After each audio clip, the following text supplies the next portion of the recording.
Welcome into this episode of Farming Simulator 25 with me, the Midlife Simster. Today's episode, going to try and make it short, sharp and sweet, and we are going to talk about lumber, sawmills, and just the sort of things to take into account when purchasing these productions. Now, this isn't aimed at anyone who's got a lot of experience in the game. This is if you are pretty new to it all, picking it up for the first time, I'm going to try and get your head around it. And it's more of a things I sort of wish I'd known when I started playing, rather than any sort of kind of tips and tricks. Now, basically my plan is I'm going to put the same trees or tree into each one of these productions and just show you how it kind of works. The timing differences, things to take into consideration. The differences, previously it used to be that you'd get punished if you cut the tree into smaller chunks. You wouldn't get as good a kind of amount of production out of it. So gonna just run a couple of tests to see if there's any differences in anything, talk a little bit about the equipment, and then just give you some food for thought. So let's get on with it. Okay, so first things first, what we've done is we have placed a Manchurian red pine outside each of the productions. So I'm going to drop this down to the ground and then we're going to drag it in using this absolute monster of a machine. The reason I've got this one is it's the only one that's got the winch on it that can basically drag the most amount of weight. If you haven't used this machine before, winch is basically located right at the front there, and you drag the winch off from there. If you haven't followed any of my stuff before, I play on console, so I'm not going to talk about controls because we're all different in terms of if we're using PC and or console. Simple thing, if you haven't used the chainsaws before, they tip left and right. So what you want to do is basically angle the chainsaw so the motion it travels is going to be the direction that the tree is going to fall. Ignore that tree. I don't know why I put it there. I wasn't concentrating clearly. What I will try and do is make the same cut in all of these. So if I just basically stand right next to it and then at the first point that it goes green, I can cut it. And that should give us roughly the same amount of tree. There'll be a little bit of discrepancies, I'm sure, but I will try and make it as equal as I can for the purpose of the video. There she goes. Beautiful. If you don't know beforehand, you can just basically run the chainsaw, run along, and you will prune the tree. So that like that, then you'll take the branches off it. So if you're transporting it long distances, then that'll help you do that and take all the extra foliage off. So right, let's get this thing into the production. First up is our small production. Cost us £36,000 to install. Obviously being a Brit, I'm using pound sterling as my point of reference. So we need to drag this basically right into the front here of our production. Let's see, that should just do us. It's a bit risky actually. I tell you what, I'm going to go around the back production and I'll feed the winch through that way.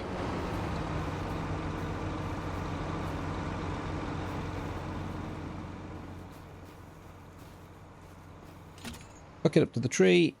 So we've got 24.7 meters, 5.9 tons of tree. Now this may even be too much for this small production. Let's have a look. No, perfect. 9,000 litres has gone into there. Happy days. So what I'll do now is I'll drop the other trees exactly the same, and we shall try and drag those in, make sure that we've got roughly the same amount of tree in each, and then we'll see how the production handles the what comes out of it. Okay, next up is the Wood Miser. The Wood Miser LT15, so 100 and is it 50 or 60? You know, excuse me, I can't remember. Where are we here? Where is she? 150,000 for this. So only primary difference between this production and the last is it'll also give you wood chips. Same three then products in terms of the planks, long planks and beams. I initially thought there was an issue. The old version of this on 22 the wood chips would gather in a massive pile by here. In this version of the game, or certainly in this mod, that doesn't happen. It doesn't show anything, and I assume that there was some sort of issue or bug with the production. There's not. If you drive a trailer over the top of this, you can then fill the trailer with the amount of wood chips that the production has been storing. So no issues there. That's how you go about doing that if you want to then take the wood chips as an additional byproduct to sell on and make some of your money back. The trick with this one is you've obviously got to drag it in and to the little zone which is inside and underneath the roof. That can cause some difficulties occasionally.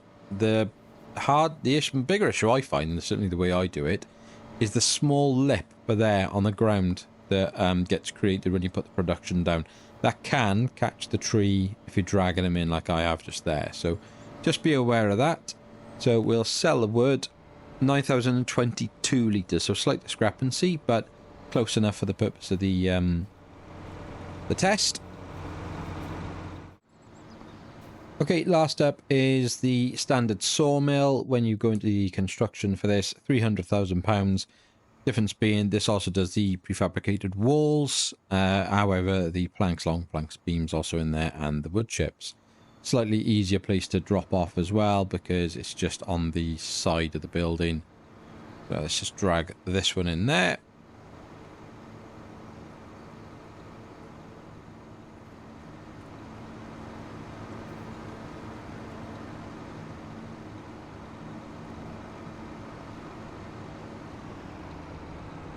$8,984 litres, so slightly less. So when we go into each of our productions, none of these are running yet, so we can basically start them all off now. What we'll do is basically get everything running.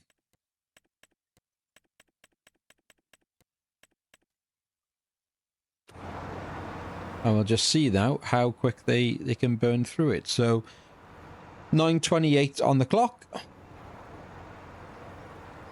Let's have a watch. So 12:31, our main sawmill already has produced 1 pallet of the planks, and we've also got a pallet of wood chips.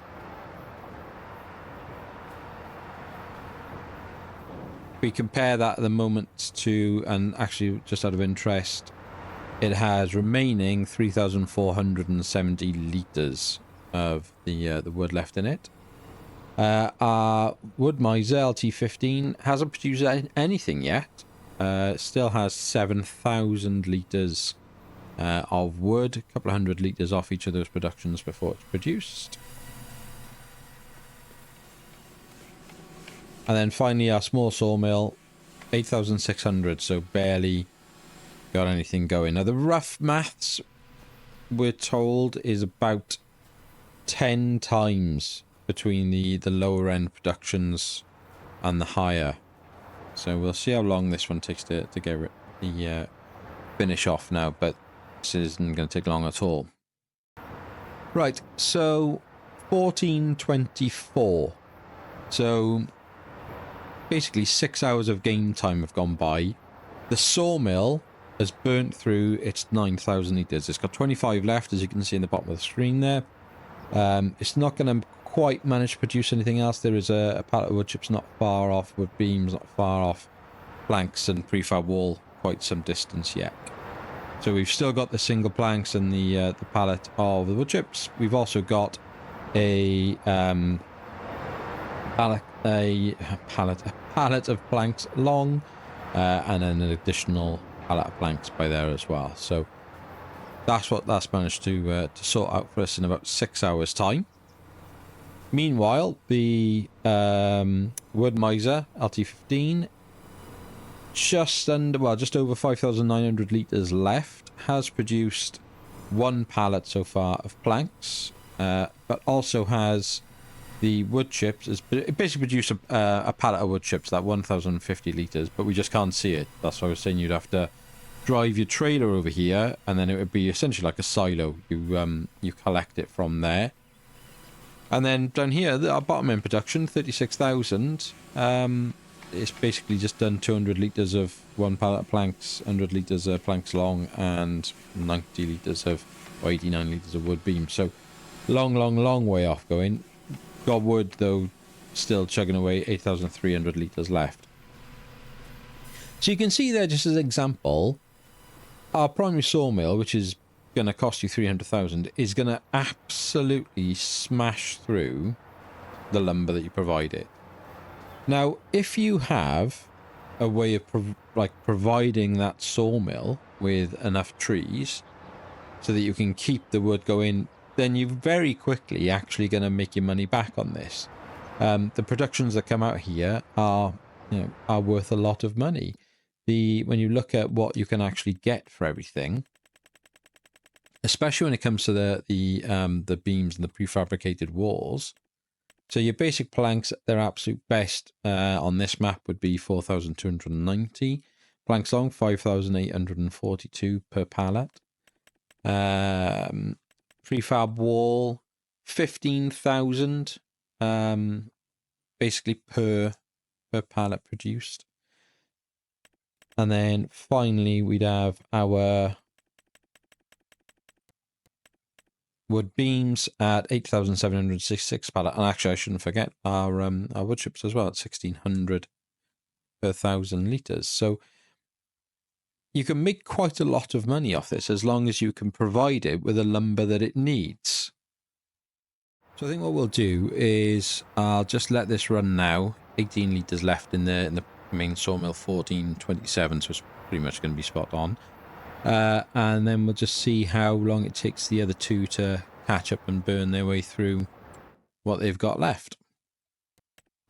Basically 5 past midnight, or just before. This one now has run out of its material, so managed again to produce the 2 pallets of planks, 1 pallet of the wood beams, 1 pallet of long planks, and then we have 3,000 litres of wood chips. So in comparable terms, there isn't masses to kind of go between the two.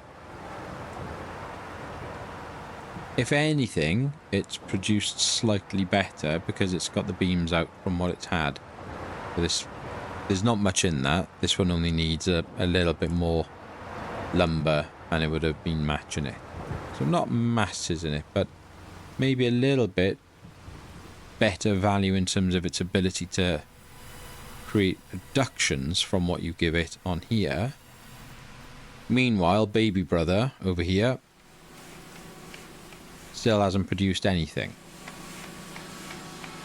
and still has 7,000, just under 7,200 litres of wood left. So you can see that if you did put this production in the 36,000 early game, it is a way to enter into the world of productions and start earning money. But the amount of money that you're going to get back off this is so slow that, yes, it would only take... So if you used to say focus it just onto the beams, for example, and you're going to aim for the 10,000 pounds per pallet, yeah, okay, you've only got to maybe do 3 rotations of beams and you're pretty much breaking even, and it's then profit all the way after that. It's just so slow that it's not really going to touch the sides. And this game, everything costs so much money. The machinery costs money, the farmland is extortionately expensive. So I just don't know if this is really going to help you overall. I started with this one in one of my playthroughs on my Let's Play, and I quite quickly upgraded to this one. And having this just producing the long planks and wood beams made a massive difference. If I had the money, I would like to go for this one. The issue you've got with this is the amount of lumber that you're going to have to provide for it. So if you don't know, one thing you can do, and I'll give you an example of it now, is you can go into your contracts and you can select a deadwood contract. We don't need to borrow the items. We've got plenty of machinery. So I'll just accept this contract. So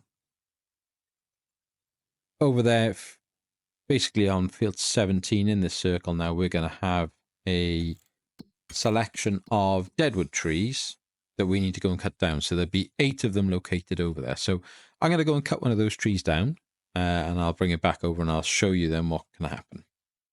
Okay, so picked up 2 of the deadwood trees from the contract. As you can see, 21.6, 954, 21.6, 954. So what I'll do, just drag the first one in.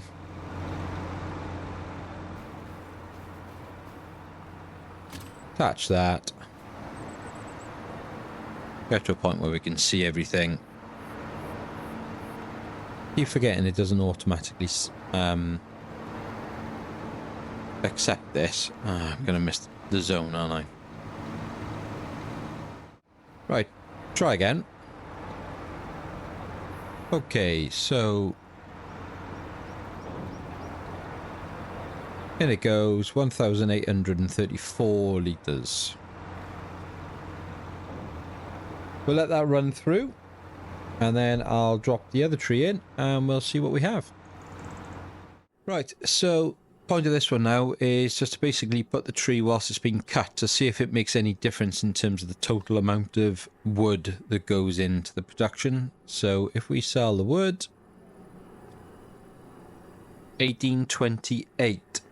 So tiny bit of difference, 6 litres, but it's so fractional that could be more to do with the fact, and I would suggest it is to do with the fact that there's probably a millimetre of a cut in the size of the tree that I cut down. So it's actually going to be, as far as I'm concerned, that means it's basically the same. So as long as you bring the tree over, it doesn't matter whether you bring it over in 5 pieces or you bring it over in one massive piece, you can then go and put it into your production and use it for your own purposes.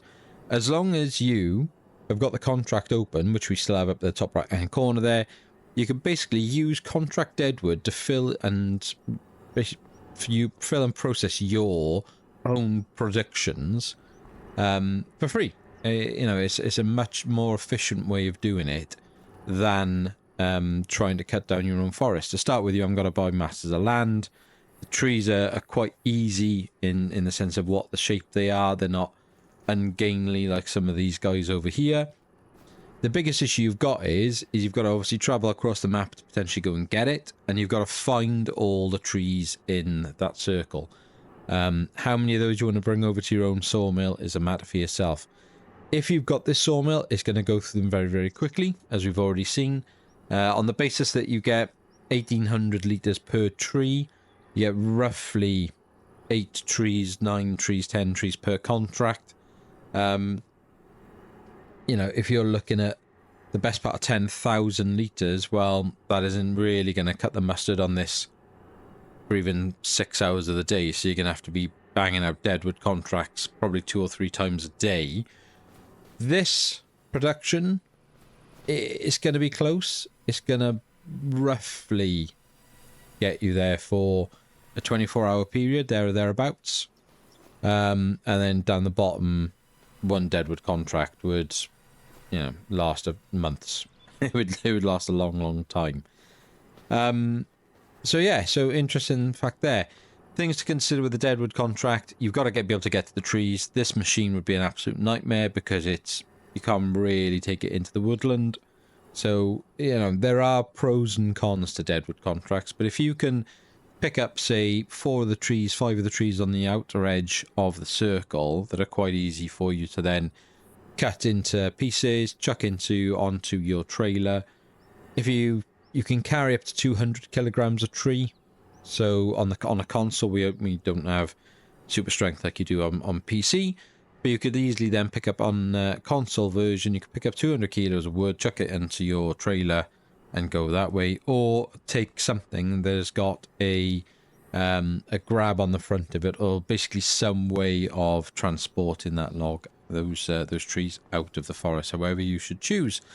Final test then, I'm just going to basically chop down one of these massive trees to show you the difference of if you then go and process one of these, what is the total literage going to be? Okay, so first example then, we're looking at the shagbark hickory, 21.1 meters. If we cut this down, if I get as close to it as I can, get as close to the ground as I can.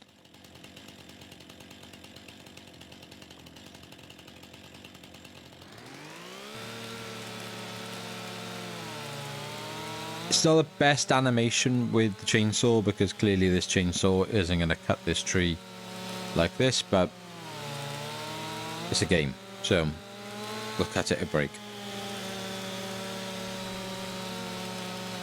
And this is really just now about just to have an idea of what tree gives us what sort of literage. So if you were to go and actually start growing trees, or you were to start harvesting your own forest, this should give you an idea of what to do. Word of warning, I don't know about PC, but on console, if you drag a tree that has got limbs going into the ground, the collision with the ground is horrific. The buggiest part of the game on console for me so far has been doing lumber work. If I cut the tree, chuck it on the back of a trailer, and I'm just using each individual part, other than pushing a few through the ground and losing them, that hasn't been too bad. But if I try and hook this up on the chain and drag it across the map, I've got no chance that the tree's getting stuck somewhere, the tractor's getting stuck, or the game is going to crash. Right, let's get this in here. Now, disclaimer, all I've done to get these trees is go into the construction menu and then go into the bottom option and go into trees and just stuck them in that way. So I haven't run the test to see if we were to plant them, what height differences we could get from them, the times they would take to grow, so on and so on. So I don't know if these are the maximum amount. I'd like to think they are, but I don't know. I haven't bothered going in for any of the Japanese Zakova, for example, or the Golden Rain, because they are so let me just show you. If they are so branchy that it just becomes really difficult to bring them over to the sawmills, and the game is just more likely to crash. So haven't bothered using those. So here we go then. So let's have a look here. We're looking at what do we say, the shagbark hickory, and it's going to give us 16,640 litres. So pretty good. I'll let this run through and then we'll see what else we can get from the others. Okay, next up then is our oak. Managed to cut it at 17.2 meters, 8.9 tons of lumber. So we'll see the difference in this one. 21,640. Nice. Okay, so last up on our little dip sample of trees then, we've got the Scotch pine, the most common tree that you can sort of find out there in terms of ease of cutting, or at least that seems to be the way for me. Certainly the tallest tree we've dealt with, 38.5 meters, but only 1.8 tons of tree, so intrigued to see how this one's going to go. There we are, 2,792 litres. So you'd have to cut 10 of those down essentially, or certainly 7 or 8 of them to even get close to the oak. But the difference being that you can easily process the Scotch pine because of the type of tree that it is. Matter for yourselves, really. It's all of this is very subjective, and it all depends how you want to play the game, how you're going to do it, the setup you want to run, things like that. For me, this is the happy medium. It produces an okay rate. It's still got so it's obviously when it runs out of wood, it produces enough of the pallets to keep me having a kind of cash injection into the farm without, and just using the deadwood contract can basically 4 or 5 trees can fill it up enough for me just to run it for a sort of 18-24 hour period quite easily. I'd love to have this sawmill, especially because of the prefab walls. However, and the fact that it makes the chips and pallets, I do like it. It's a much smaller footprint. If you can afford it and you can feed it, this is the one to go for. Obviously, you know, you'll make your money back quite quickly on these. It's just feeding it is the problem. I just think you'd spend so much time having to deal with this, you may then suffer with anything else you were dealing with. But again, what type of contracts, you know, what are you doing? What sort of farm you're setting up? How are you running it? For me, the small one, it isn't worth it. It just isn't worth it. I'd rather save up the money and try and step up and get the next level up. It just, you know, it's still got wood in it at the moment. We've done several run days now where it'll be October on the actual game clock. Still got 3,000 litres of wood in there, so you can see how slow it is. It just isn't going to give you the cash injection that's worth it for me. But again, it all depends on your play style and how you want to play the game. So I do hope that you've found this useful, interesting, or otherwise. If you have, please do give me a like and a follow. If there's anything you can think of that you would want to add to this, discuss, got any opinions, please say it in the comments, positive, negative. I'm intrigued. I'm learning the game myself as much as trying to help other people learn it. So I'll leave it there. And until next time, be happy, stay safe, and we'll speak again soon. Take care.